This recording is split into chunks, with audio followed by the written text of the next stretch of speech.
I'm good, thanks for asking. I just came back from Australia. First time. Thank you, one person. I enjoyed Australia. It was cool. It's a nice place to go, although the flight is 22 hours and it's a 23-hour time difference, so I got jet lag like a motherfucker. And I didn't sleep for 3 days. And if you don't sleep for a long time, you go crazy. I know this because I went to an animal sanctuary and I got to meet some koala bears. And I found out that koala bears, a lot of them have chlamydia. This is true, Google it, fact. And then one of my friends said, "Hey Dane, can you catch it?" And I said, "Only if you go down on them." And that's when I realized I needed some sleep. You don't say that type of thing. So I was in Sydney, it was a nice place, got to try a lot of different cuisines, a lot of vegetarian cuisine out there, which made me think a lot about my diet. So I want you guys to be the first to know that I've been toying with the idea of becoming a vegetarian. Any vegetarians in? Cool. If it makes you guys feel better, so you don't feel like you stand out, just a few months ago, my best friend came out as a vegetarian to me and his family.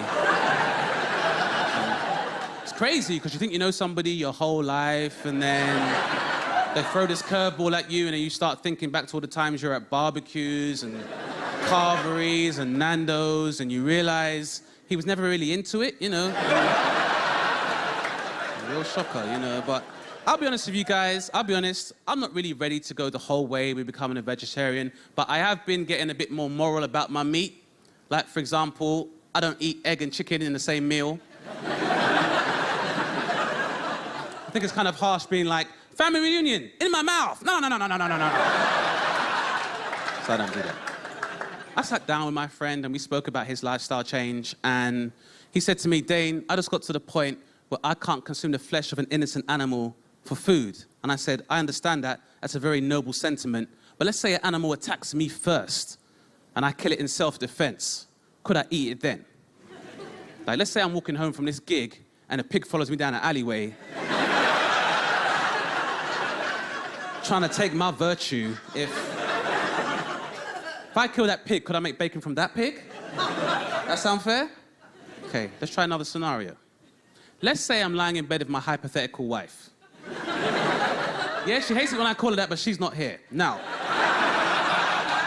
I'm lying in bed with my wife, 2 cows in balaclavas break into my home.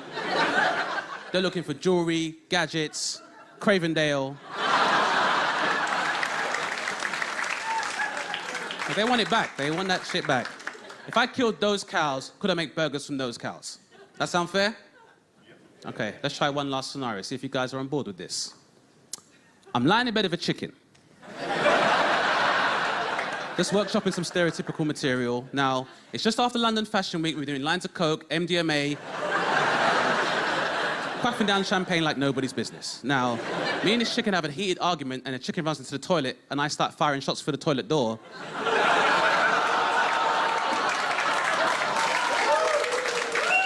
Yeah, I know it's a risky one, but apparently in South Africa, that shit was fine. They ruled that as culpable homicide initially. Now, I have a dictionary. Culpable means to blame for, and homicide is the act of taking somebody's life with malicious intent. So if you're to blame for taking someone's life, is that not murder? Yeah, because I don't imagine going to court on a rape charge and being like, "No, Your Honor, that was penetration by negligence. If we could just..." And I'm well aware that gender politics makes people uncomfortable, but I did a black guy chicken joke and nobody minded, so... And I have to bring this up because, unfortunately, we live in a time in the 21st century where we still treat women like livestock, because we have the leader of the free world that thinks it's okay to grab women by the pussy. This is what Donald Trump said. It's okay to grab women by the pussy. Now, any woman in this room or watching, don't feel threatened by that statement, because any man that thinks you should grab a pussy has probably never seen one before. And men in the room, you should know, under no circumstances should you grab a woman by the pussy. Unless. Let's say you're going on a hike. And your partner slips on some loose rocks. And the only way to save her is to be like, "Baby, no! Oh, these things are so powerful, they're under the cradle of civilization. Ugh." Then it might be okay. Now, let's say after your hike, you guys set up your campsite. And as a man, you're laying down next to your goddess, thinking to yourself, I am so lucky to be in the presence of vagina. That's the primordial soup right there that gave birth to all of us. It's the reason we're all here. It's amazing. At its best, sweet like honey. At its worst, kind of fishy. Either way, you're going to attract bears. Now,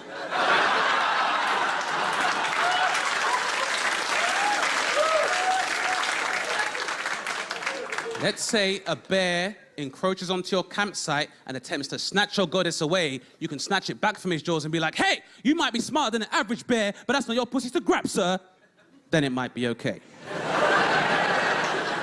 Now, I'm well aware some of the things I say might offend some people, and that's a big argument that we're having in comedy right now about political correctness and what you can say, what you can't say. I take a risk. If you don't like it, I have to take it on the chin. Whereas some comedians will come on stage and be like, hey, I'm one of those liberal guys. I love everybody. I don't even see color. My nan, on the other hand, sometimes she can be a bit racist. Then they say something offensive and they're like, but that's my nan. What can you do? Cheeky. Well, I feel like if you really care about eradicating racism from our society, kill your nan. Yeah, kill her. I'll kill her myself. I don't give a fuck. I'll slap her in the face on Christmas Day. And some of you are like, that's a bit harsh, Dane. That's just how it was in the old days. You know what else they did in the old days? They burnt witches at the stake, like your nan. So I'll slap her. I don't care. You don't see color. I don't see age. The point is, I'm not perfect, but I'm going to make a bet, and I'm going to say that most people here have been guilty of one form of prejudice or another. So I want to ask you guys a question, and I would like an honest answer. Is that a deal? Yes. Okay. Have you guys ever been to an ethnic restaurant and seen people from the same ethnicity eating in the window and gone in there because you saw them in the window? Of course you have. That's how you know it's good. See a curry house, say, look how many Asian guys are in there. It must be good.